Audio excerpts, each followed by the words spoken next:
main reason why I'm here today is that the difference between myself and you guys is about 12 months. Last year, I was sitting in your shoes, attending events, not really knowing what I wanted to do with my life. I was in the New Venture Design program at UBC, which pairs 12 commerce students and 12 engineers. I was applying to the federal government. I was applying to pretty much anyone. It was a recession. It wasn't a good time. 4 months later, I had this business plan and it was starting to win awards, and I thought, maybe I'll give it a shot. I'm the CEO of EasyPlug, and I don't know if any of you have your own ventures, but the difference between CEO and non-CEO is the name on your card. There's 4 of us working on an EasyPlug right now. We all have very critical roles. So why am I here? About a year ago, I attended things like this, and I'm not sure how many of you have actually gone out and stepped into the industry networking scene, but there's a big scene out there in Vancouver, and I didn't know how to tap into that. So you could sit on your ass and do nothing and come up with very little at the end, or you could leave with a company, as I did, and 2 companies before me did as well. So the really cool thing, and organizations like SIFE will hopefully make this happen just through the interaction, is that you learn that there are 2 different mindsets between engineer and commerce, and a lot of engineers can understand the business mindset, and it takes different commerce skills to understand the engineers. And what that means is that to build a real prototype, we couldn't do things that broke the laws of physics. So we were sitting in a room, coming up with ideas, and we were like, wouldn't it be cool if we could do this? Wouldn't it be cool if we could do this? And our mechanical and electrical engineers would say, that's impossible, or that's impossible, or that would cost way too much money, and then, or if they said yes, then it came back to us. Is there a market for that? And we would say, and then we'd have to do research, and it was a back and forth system. So, that had never been done before, because you can create fictional products in business for fictional markets, and it all looks good on paper, but the interaction between both is what you'll really learn that will help you build that company.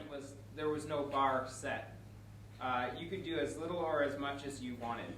And so my team decided that we wanted to leave with a company after we started getting some success in the business plan competitions.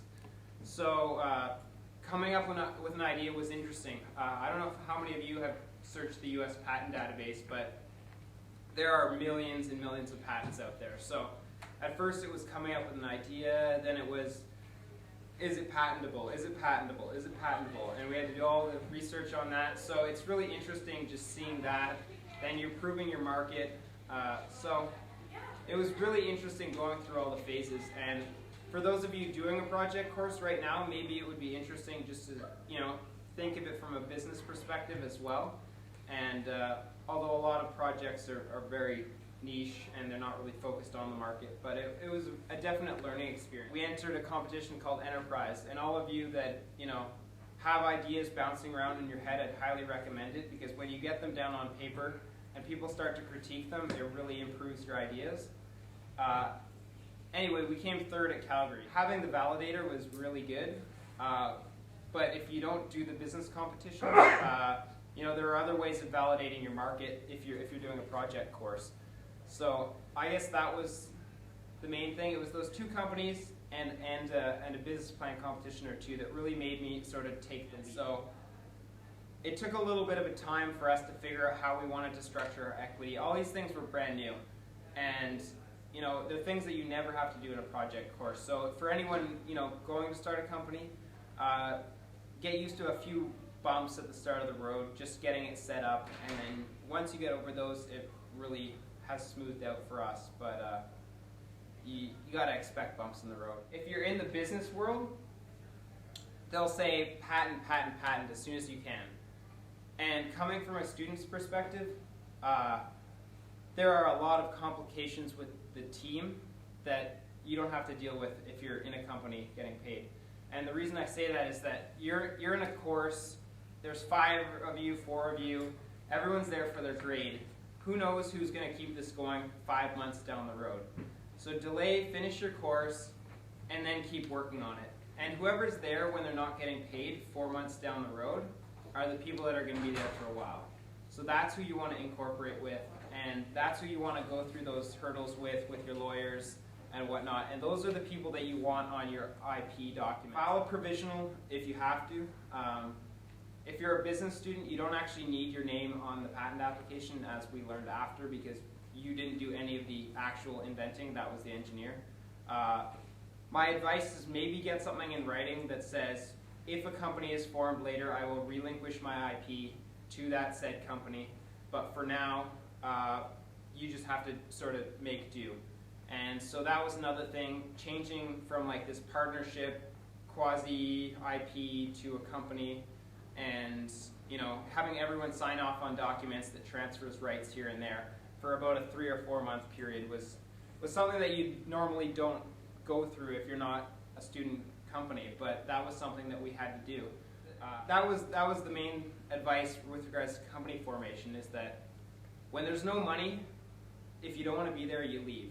And at the end of the day, the leftover people will probably do a really good job with it. You might think, why would I want to start a company now? I have, I got to do the career thing. I got to put in my 10 years, and then I'll have the experience to actually, tackle something new and innovative.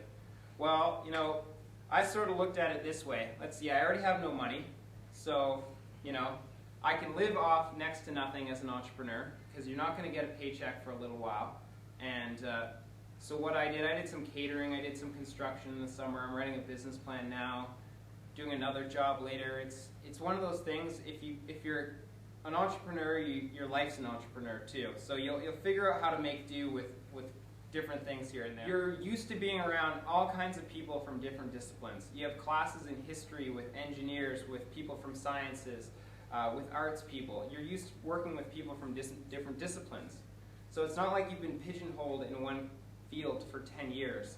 You're used to that intermingling of different people. It's a great learning opportunity. You learn how to set up a bank account, do your own, do incorporation and articles of incorporation with your legal advisors. As a student, you cram for tests all the time. And as an entrepreneur, it's no different. You have a pitch for an investor in 3 days, and you don't know anything about this market. Well, you're going to be spending 3 days learning about that market. So if you're used to doing that, it's a great advantage. As a student, that's exactly what you do. Every single project, it's like, I have to consult this many different resources, and I have to do this and this and this.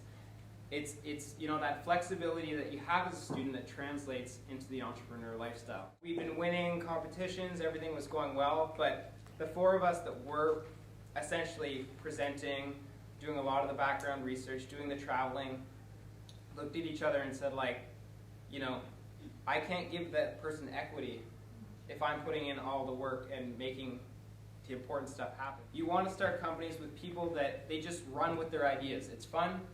I like that. Let's run with it. Let's do it. And I can still get my task done for the month.